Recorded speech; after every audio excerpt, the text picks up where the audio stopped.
Bonjour à tous et bienvenue sur la chaîne Les Lumières de Fredoun. C'est ma toute première vidéo YouTube. Je suis honorée, excitée et bien sûr stressée de me lancer dans cette aventure qui me tient très à cœur. Je vous remercie par avance de votre écoute et je suis vraiment heureuse de partager ce moment avec vous. J'en profite pour vous dire qu'à partir d'aujourd'hui, je propose des tirages gratuits. Si vous êtes intéressé pour en savoir un peu plus, n'hésitez pas à m'écrire un mail à l'adresse que j'ai fait figurer en description de cette vidéo. On se retrouve pour le tirage des énergies de la pleine lune en Lion de ce dimanche 5 février 2023 et j'ai choisi 3 cartes pour illustrer un petit peu les énergies de cette lunaison. Alors, on a un carré Uranus Lune qui nous parle du réveil du féminin. J'exprime toute la puissance de ma force créatrice. Ici, en fait, on nous parle de nous appuyer sur notre créativité, sur notre intuition et notre imagination et de noter dans la période qui vient toutes les inspirations que nous aurons pu avoir qui seront très porteuses pour les projets à venir au printemps. Avec l'énergie du lion, on retrouve j'ose exprimer mon plein potentiel. Là, on nous parle d'affirmation de nous, d'estime, de rayonner et de briller, de prendre notre place sans honte et avec humilité. Et ensuite, on a un carré Uranus-Soleil qui nous parle de libération. Ma personnalité libérée révèle son originalité. Il est question ici, on est dans la période du Verseau, de revendiquer notre unicité, de savoir que c'est un plus et de pouvoir s'appuyer dessus pour mener à bien les projets et les rêves qui nous tiennent à cœur. Pour entrer un petit peu plus dans cette guidance, je vous propose de faire un choix en deux possibilités. Soit le tas de gauche avec le petit charme qui représente des menottes. Et ensuite avec le tas de droite et le petit charme qui représente un rythme cardiaque. Je vous laisse un instant pour y réfléchir et on se retrouve pour l'interprétation des choix. Merci. Alors on se retrouve avec le groupe 1 qui a choisi ce petit charme de menottes, voilà, que je vais mettre sur le côté. Et on va regarder ensemble votre tirage. Voilà, est-ce que vous voyez bien? Ouais. Alors, la thématique va être sur votre rayonnement. Donc la première carte représente la partie en vous qui n'attend qu'à être mise en lumière. Alors, nous avons l'aventure.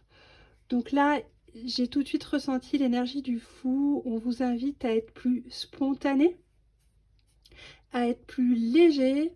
Je vous vois un peu partir en vadrouille en sifflant. Il y a peut-être une idée de voyage aussi qui est là. En tout cas, il y a cette envie de sortir de sa zone de confort. Et qui est encore un peu en retenue, mais on sent que vous avez planté les graines pour vivre une belle aventure au printemps. En ce qui concerne la capacité qui vous permet de briller et sur lesquelles vous pouvez vous appuyer, notamment pour vous lancer dans cette nouvelle aventure. Ah, on a la même carte que le tirage de ce matin avec les lions de feu et l'intensité. Il y a de l'envie, hein. Il y a de l'envie, il y a de la fougue, il y a vraiment quelque chose qui vous anime profondément. De l'ordre de la passion et du coup ce tempérament enflammé que vous avez, c'est vraiment ce qui va vous donner la motivation d'agir et vous pouvez vraiment vous appuyer sur cette qualité pour oser vous lancer dans cette nouvelle aventure. Maintenant, qu'est-ce qui a tendance à éteindre votre feu intérieur? Alors, nous avons le triomphe du mensonge. Il y a peut-être effectivement des histoires que vous vous racontez. Moi j'y vois aussi votre ego avec cette tête de mort et cette couronne qui a tendance un peu à vous auto-saboter. C'est la carte 1. Alors, peut-être que vous avez tendance à vous raconter des histoires ou à en faire un peu trop.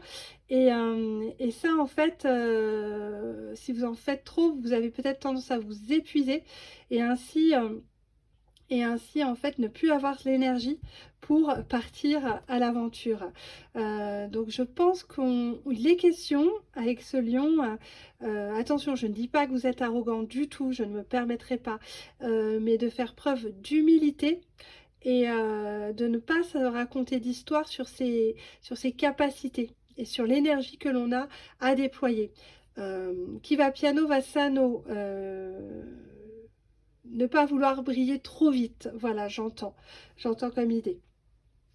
Ensuite, comment passer au-dessus justement de cette tendance à en faire trop et à se raconter des histoires? On a l'éveillé avec l'apophilite blanche. Alors, je ne connais pas cette pierre, mais qui ressemble pas mal à, comme ça, je dirais, à mon cristal de roche. Il y a quelque chose que je ressens de la pureté. J'y vois vraiment un côté, un, un côté de questionnement interne, de prendre le temps de vous poser et de vous poser les bonnes questions pour doser et jauger l'énergie que vous devez mettre. Vous êtes invité effectivement à faire preuve d'un temps d'introspection et de travailler aussi sur votre troisième œil pour avoir une vision plus claire et permettre, j'entends, voilà, planifier un petit peu les choses dans le temps. Voilà.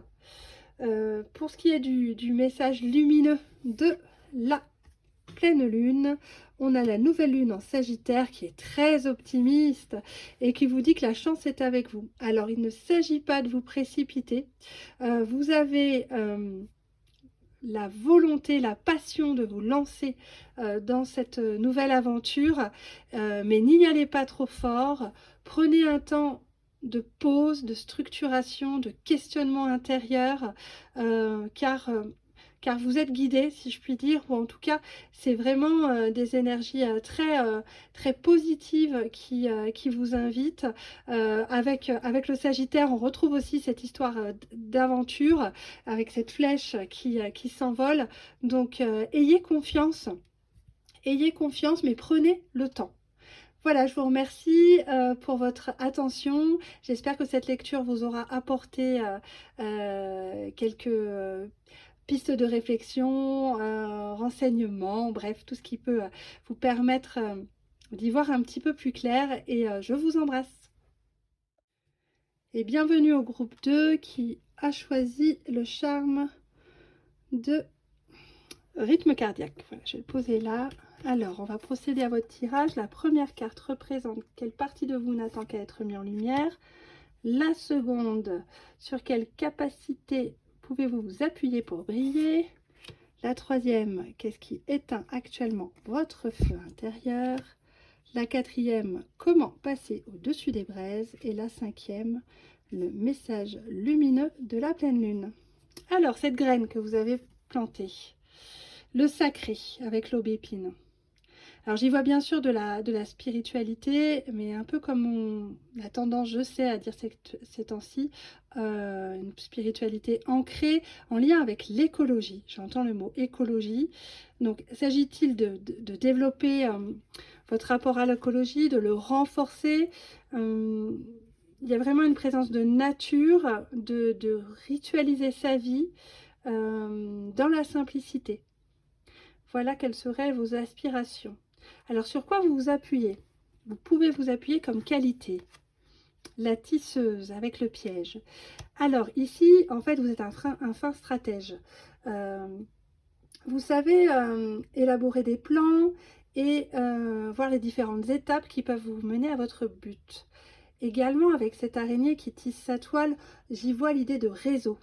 Vous maîtrisez les réseaux, ou en tout cas vous avez une aisance relationnelle qui va vous permettre de rencontrer les bonnes personnes et de faire aussi, voilà, avec des personnes inspirantes, j'entends, qui vont être un peu comme... euh, c'est pas des mentors, mais vraiment qui vont vraiment vous encourager, voilà, dans le sens que vous voulez mener, de la vie que vous voulez mener. Voilà, ça va être très motivant pour vous. Donc, appuyez-vous sur votre qualité relationnelle. Actuellement, vous êtes freiné par, d'accord, l'attonnement.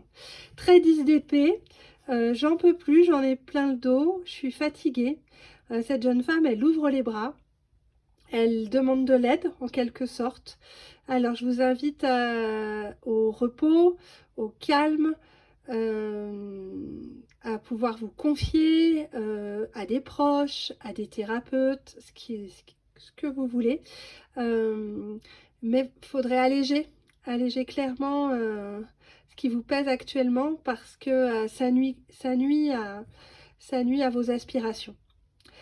Comment passer justement au-dessus de ces braises, la rayonnante.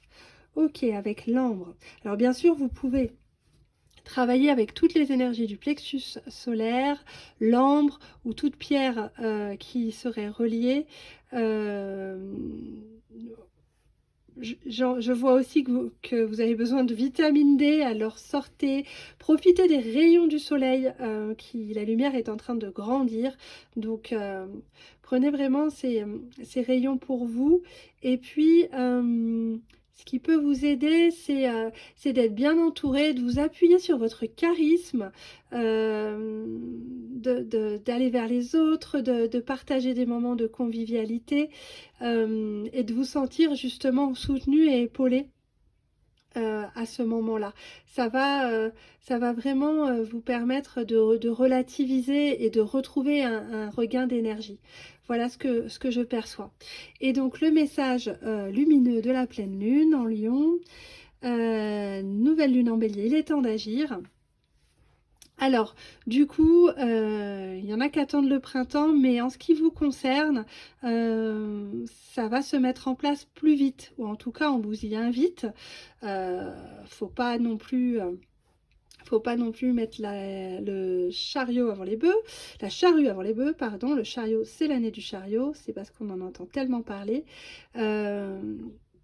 Vous n'êtes pas invité à la procrastination, c'est pas ça le but, hein.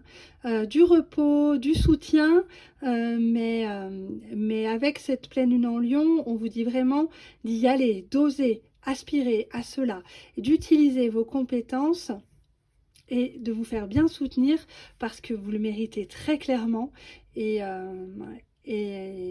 c'est pas en vous apitoyant quelque part, j'aime pas ce mot-là, mais sur votre sort, que vous arriverez justement à alléger ce fardeau et à développer une vie plus simple. Il va falloir établir une stratégie, vous faire conseiller, bien entourer pour aller dans ce sens. Voilà, j'espère que cette guidance vous apportera et vous a plu. Je vous embrasse et vous souhaite une très belle lunaison. Au revoir, ciao ciao.